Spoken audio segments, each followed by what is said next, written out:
Hi hello നമസ്കാരം. സ്കൂളുകളിലെയും കലാലയങ്ങളിലെയും സംഘടനകളും അതോടനുബന്ധിച്ച് നടക്കുന്ന കൊലപാതകങ്ങളും കൊലപാതക ശ്രമങ്ങളും ഒക്കെയാണ് ഇന്നത്തെ ചിന്താവിഷയം. നാളത്തെ ഭാവി വാഗ്ദാനങ്ങളാണ് ഇന്ന് തെരുവിൽ അടിപിടി കൂടുന്നതും കൊല്ലുന്നതും കൊല്ലപ്പെടുന്നതും. നമ്മൾ ഇനിയും അതിന് ചെവി കൊടുക്കാതിരുന്നാൽ അത് വരാനിരിക്കുന്ന ഒരു മഹാവിപത്തിന് നമ്മൾ കൂടി കാരണക്കാരാകും. നമ്മൾ ഇതിനെതിരെ പ്രതികരിച്ചേ മതിയാവൂ. ഒരു അമ്മ എന്ന നിലയിലും അതുപോലെ തന്നെ സ്ത്രീ എന്ന നിലയിലും ഞാൻ പറയുകയാണ്, നമുക്ക് ചെയ്യാൻ പറ്റാവുന്ന കുറച്ചു കാര്യങ്ങൾ. കൂട്ടായ ഒരു പ്രവർത്തനത്തിലൂടെ മാത്രമേ ഇതിനെതിരെ നമുക്ക് പോരാടാൻ കഴിയൂ. പ്രൈമറി ക്ലാസ് മുതൽ പ്രൊഫഷണൽ കോളേജുകൾ അടക്കമുള്ള എല്ലാ ക്ലാസ്സുകളിലും നമുക്ക് ചെയ്യാൻ പറ്റുന്നത് അസംബ്ലികളിൽ, സ്കൂളുകളിലൊക്കെ അസംബ്ലികളിൽ നമ്മൾ ലഹരിക്കെതിരായ പ്രതിജ്ഞ ചൊല്ലുക. ഒന്നാമതായിട്ട് പ്രൈമറി ക്ലാസ് മുതൽ തന്നെ കുട്ടികളുടെ ബുദ്ധി വികസിക്കുന്ന ആ പ്രായത്തിൽ തന്നെ നമുക്ക് ലഹരിയോടുള്ള ഒരു അമിതമായിട്ടുള്ള ഒരു വെറുപ്പ് നമ്മുടെ കുട്ടികളിൽ ഉണ്ടാക്കിയെടുക്കുക എന്നുള്ളതാണ്. ലഹരിക്കെതിരെ പ്രവർത്തിക്കാനുള്ള സംഘടനകൾ ക്ലാസ് അടിസ്ഥാനത്തിൽ തന്നെ രൂപീകരിക്കുക. ഓരോ ക്ലാസ്സിലും സംഘടനകൾ രൂപീകരിക്കുക. ഒരു ക്ലാസ്സിൽ ഒന്ന്. ആ സംഘടനയിൽ ക്ലാസ്സിലെ മുഴുവൻ കുട്ടികളും, അതുപോലെ തന്നെ ജാതി മത രാഷ്ട്രീയ ഭേദമില്ലാതെ അധ്യാപകരും രക്ഷിതാക്കളിൽ തിരഞ്ഞെടുത്ത കുറച്ച് പേരും ഇതിൽ അംഗങ്ങളായിരിക്കണം. കൂടുതൽ പേര് അല്ലെങ്കിൽ പകുതി പേരെങ്കിലും, 50% പേരെങ്കിലും സ്ത്രീകൾ ഉണ്ടായി. ഇവരെല്ലാം ഉൾപ്പെടുത്തിക്കൊണ്ട്, മുഴുവൻ കുട്ടികളുടെയും രക്ഷാകർത്താക്കളെ ഉൾപ്പെടുത്തിക്കൊണ്ട് ഒരു വാട്സപ്പ് ഗ്രൂപ്പ് നിർമ്മിക്കുക. കുട്ടികളിൽ ആരെങ്കിലും ഒരാൾ ലഹരി ഉപയോഗിക്കുന്നുണ്ട് അല്ലെങ്കിൽ ലഹരിയിൽ അതിനൊക്കെ പോകുന്നുണ്ട് എന്ന് തോന്നുകയാണെങ്കിൽ അത് മറ്റു കുട്ടികൾ, അറിയാവുന്ന കുട്ടികൾ ഈ സംഘടനയിലെ തിരഞ്ഞെടുക്കപ്പെട്ട ആളുകളെ വിവരമറിയിക്കുക. ഒരു ആളും അറിയാതെ ഒരു കുട്ടിക്കും ഒന്നും ചെയ്യാൻ കഴിയില്ല എന്ന് തന്നെയാണ് എൻ്റെ വിശ്വാസം. അതുകൊണ്ട് ഇങ്ങനെ ചെയ്യുകയാണെങ്കിൽ നമുക്ക് ഒരു പരിധിവരെ അവരെ അതിൽ നിന്നും പിന്തിരിപ്പിക്കാൻ കഴിയും. നമ്മുടെ മക്കൾ ലഹരി ഉപയോഗിക്കുന്നില്ല എന്ന് ഉറപ്പുവരുത്തുന്നതിനോടൊപ്പം തന്നെ മറ്റുള്ള കുട്ടികൾ, നമ്മൾ അറിയാവുന്ന മറ്റുള്ളവരും ലഹരി ഉപയോഗിക്കുന്നില്ല എന്ന് നമ്മൾ ഉറപ്പുവരുത്തണം. കാരണം അവർ നമ്മുടെ മക്കളെയും അപായപ്പെടുത്താൻ ശ്രമിക്കും. അതുകൊണ്ട് അവരും നമ്മളും ഒന്നും വ്യത്യസ്തരല്ല.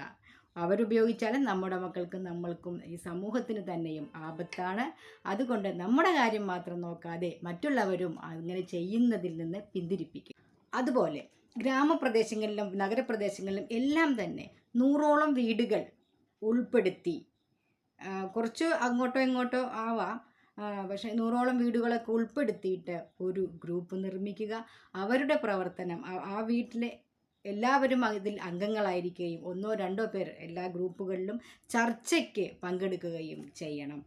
വിദ്യാലയങ്ങളുടെ പരിസരത്തുള്ള ഇത്തരം ഗ്രൂപ്പുകൾ വിദ്യാലയങ്ങളിലെ കൂടി അടുത്തുള്ള കാര്യങ്ങൾ ശ്രദ്ധിക്കുകയും ചെയ്യുക. എല്ലാ അടിപിടികളും ലഹരി ഉപയോഗിച്ചുള്ളതല്ല.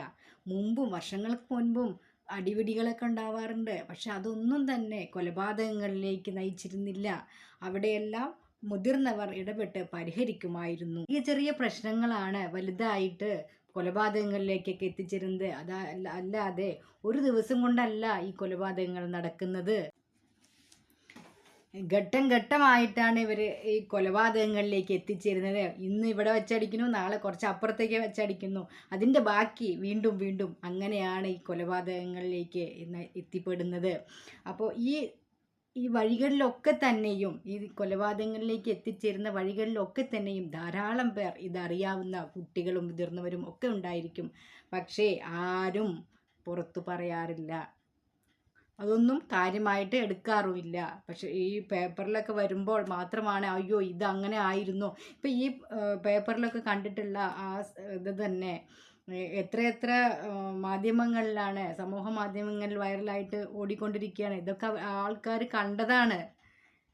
കൊലപാതകങ്ങളിലേക്ക് എത്തുന്നതും കൊല ചെയ്യുന്നതടക്കം ആളുകൾ കണ്ടുകൊണ്ടിരിക്കുകയാണ് അല്ലേ? അപ്പോൾ ഇത് പുറത്തു പറയുമ്പോൾ മാത്രമാണ് ആളുകൾ അറിയുന്നത്.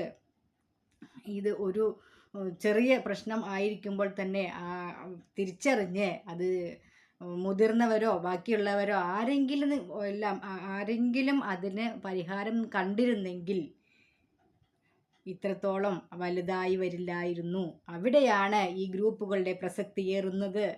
ഒരാൾ എന്തെങ്കിലും അവർ തമ്മിൽ ഇങ്ങനെ പ്രശ്നമുണ്ട് എന്ന് പറയുകയാണെങ്കിൽ അത് രമ്യമായി പരിഹരിക്കാൻ കഴിയുന്ന ഉറച്ച ഗ്രൂപ്പുകൾ നമുക്കുണ്ടാകണം. നമ്മുടെ മക്കളെ നമുക്ക് രക്ഷിക്കാൻ കഴിയട്ടെ എന്ന് മാത്രം പറയുന്നു. നിങ്ങളുടെ വിലയേറിയ അഭിപ്രായങ്ങൾ കമൻറ്റ് ബോക്സിൽ രേഖപ്പെടുത്തുക. ഫോളോ ചെയ്യാനും മറക്കല്ലേ. താങ്ക്